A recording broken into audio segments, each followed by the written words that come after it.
मस्त जनता जो यहाँ पर आज आए हैं, सबने जो स्वागत किया, फूल मालाओं से अपना कीमती समय दिया, उसके लिए मैं आप सबका बहुत बहुत आभार और धन्यवाद करती हूँ। पिछली मर्तबा जो उपचुनाव हुए थे उसमें मैं ज्यादा समय नहीं दे पाई, पर उसके बावजूद भी आप लोगों ने जो सहयोग दिया, इतनी बढ़त दी, उसके लिए भी मैं आपका बहुत बहुत दिल की गहराइयों से आभार व्यक्त करती हूँ। हमारे विशेषज्ञ यहाँ बैठे हैं, जैसा ये कह रहे थे कि सभी का हक है और सभी कोई आवेदन कर सकते हैं, उसी संदर्भ में इन्होंने किया और आज ये हमारे पार्टी के सहयोग के लिए खड़े हैं। इनका भी बहुत बहुत आभार और बहुत बहुत धन्यवाद। श्री स्टीव शर्मा जी और सभी उनकी कार्यकारिणी के सदस्यगण, जिला परिषद की अध्यक्षा श्रीमती चंद्रप्रभा नेगी जी, श्री विकेश चौहान जी जो हमारे यहाँ पर प्रभारी लगाए हैं रामपुर क्षेत्र से, श्रीमती राजकांता जी, अनुसूचित जाति विभाग के अध्यक्ष श्री डी कश्यप जी, श्री दीपक सूद जी जो यहाँ के बहुत ही प्रबुद्ध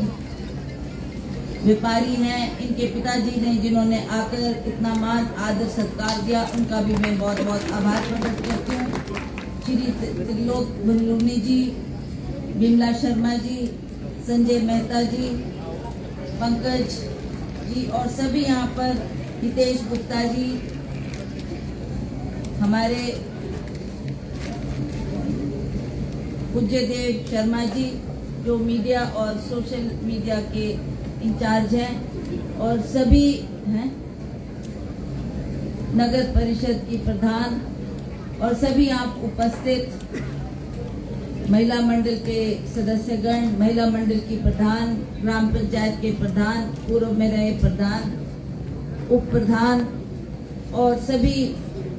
youth Congress, NSUI youth Congress के सभी सदस्यगण, शहरी कांग्रेस के सभी सदस्यगण, यहाँ पर उपस्थित सभी पत्रकार बंधु, सोशल मीडिया से जुड़े सभी हमारे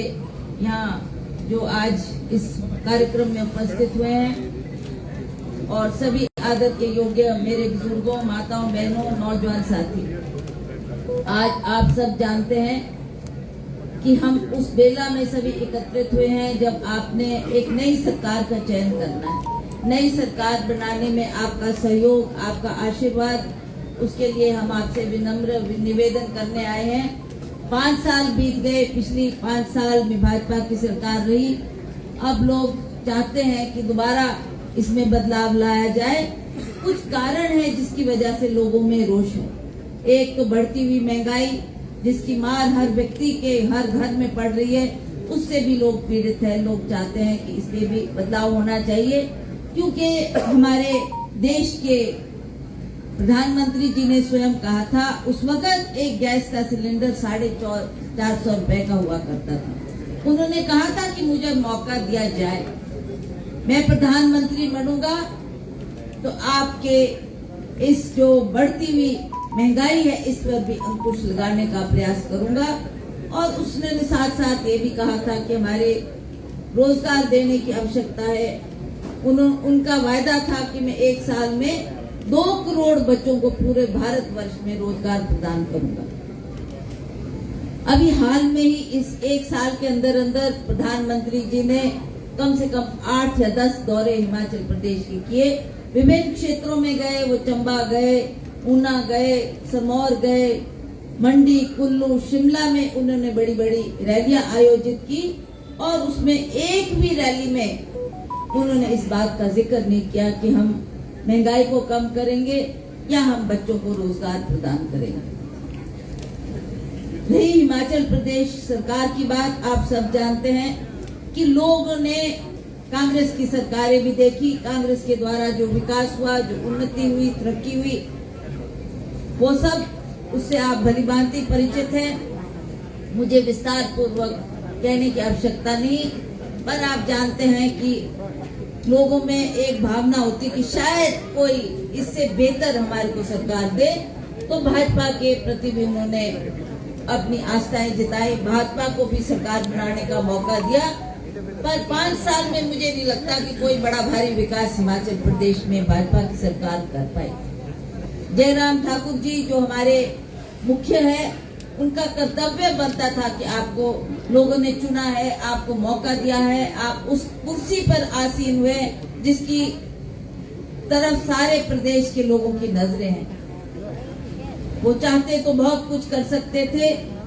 और इस विकास की कड़ी में प्रदेश को आगे बढ़ाते, परंतु हमें अफसोस है, मैं कोई आलोचना नहीं कर रही उनकी, पर मैं ये कह रही हूँ कि 5 साल में हमको कोई ऐसा विकास का कार्य नजर नहीं आ रहा जिसमें ये कह सकें कि जयराम सरकार ने ये बड़े बड़े विकास के कार्य किए।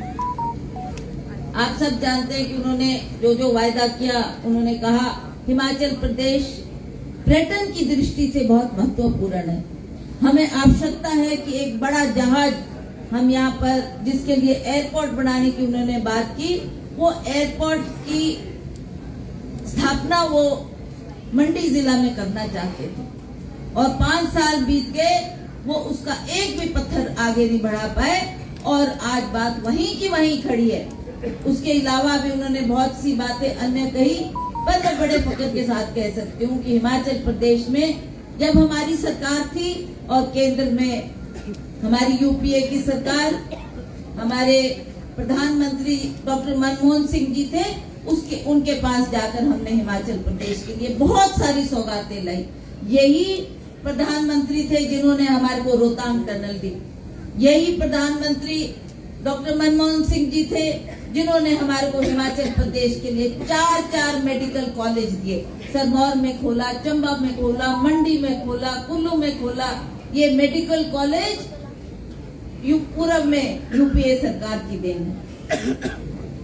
उस वक्त भी मैं मेंबर ऑफ पार्लियामेंट थी जब हमने कहा कि नेर चौक में भी एक मेडिकल कॉलेज खुलना चाहिए, उसकी मांग हमने उनसे की और वो भी उन्होंने आज दिया। आप देखेंगे मंडी के क्षेत्र के लोग ही नहीं, कुल्लू के क्षेत्र के लोग, चंबा के लोग वहां पर अपना उपचार करने के लिए आते हैं। उसी तरह से हमने एक आईआईटी की मांग की, पूरे देश में 8 आईआईटी थी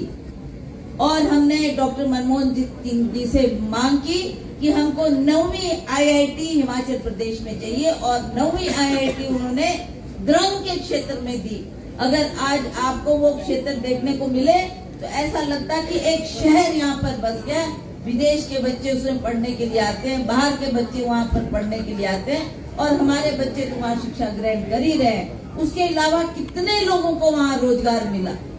आज एक वहाँ पर एक बहुत बड़ा इंस्टीट्यूशन खुलने से वहाँ की लोगों की एक बढ़ोतरी हुई है और वहाँ के लोगों की आर्थिक स्थिति में सुधार आया है, ये मैं आपको कहना चाहती हूँ। उसके अलावा हमने जब भी जाकर प्रधानमंत्री जी से कोई मांग की, कोई भी बात उन्होंने अनसुनी नहीं की, हमारे हर बात पर उन्होंने गौर किया और वो काम हमको करके दिए। ये कोई छोटी बात नहीं थी कि एक सुरंग जो रोहतांग टनल उन्होंने जिसके लिए पैसा भी दिया, वो बना के तैयार भी किया और अंततः जब उसका उद्घाटन करने का समय आया तो मोदी जी वहां आए, उन्होंने उद्घाटन किया और जो शिलान्यास की पट्टिका वहां पर लगी थी जिसमें सोनिया जी का नाम था, राजा साहब का नाम था, धनवल जी उस वक्त मुख्यमंत्री थे, उनका नाम था, आज वो पट्टिका भी उन्होंने वहां से हटा दी। तो कुछ ऐसी बातें हैं जो मैं आपसे करना चाहती थी। चाहते तो ये भी मुख्यमंत्री थे और मोदी जी से बहुत कुछ हिमाचल के लिए करवा सकते थे, पर ना इन्होंने मांग की और ना मोदी जी ने हमको कुछ दिया। आज मोदी जी ने इतने यहाँ पर दौरे कर लिए, पर मुझे नहीं लगता कि किसी भी सभा में इन्होंने ऐसा कहा होगा कि हिमाचल प्रदेश के ऊपर 80,000 करोड़ रुपए का कर्जा है, उसके लिए मैं इनकी मदद करता हूँ। वो भी आज खड़ा है, उसकी मांग भी ना मुख्यमंत्री कर रहे हैं ना प्रधानमंत्री दे रहे हैं। तो आज ये स्थिति हमारे हिमाचल प्रदेश की है। इन बातों को देखते हुए हिमाचल प्रदेश की जनता ने आज ये निर्णय किया है कि हमें अब बदलाव लाना बहुत आवश्यक है, इस सरकार को बदलना बहुत आवश्यक है, क्योंकि जो कांग्रेस की सरकार थी, जिन्होंने पूर्व में भी और जब राजा वीरभद्र सिंह जी मुख्यमंत्री थे, उनके कार्यकाल में जो विकास हुआ वो जनता से छिपा नहीं। आज चाहे आप गांव में जाओ, आपको वहां पर 10+2 स्कूल की बिल्डिंग, कॉलेज की बिल्डिंग और उसी तरह से चाहे सड़कें हैं, बिजली है, पानी है, ये सारे के सारे प्रावधान कांग्रेस की सरकार ने उस वक्त किए। और चाहे आज आपकी कोई CSC है, PHC है, पशु औषधालय है, ये भी सारे के सारे काम पूर्व में कांग्रेस की सरकारों ने किए। तो हमें पूर्ण विश्वास है कि आप इस बार नंदलाल जी को अपना कीमती वोट देकर इनको विजय बनाकर दोबारा से विधानसभा में भेजेंगे। हमारी सरकार बढ़ने जा रही है, चौथी बार MLA बनेंगे तो ये मंत्री भी होंगे। इस बात का मैं आपको विश्वास दिलाना चाहती हूँ। कुछ समय का अभाव है, नहीं तो बातें तो बहुत सी आपसे करनी थी। मैं आपसे पुनः निवेदन करना चाहती हूँ कि आपका सहयोग, आपका एक एक वोट हमारे को सरकार बनाने में मदद करेगा।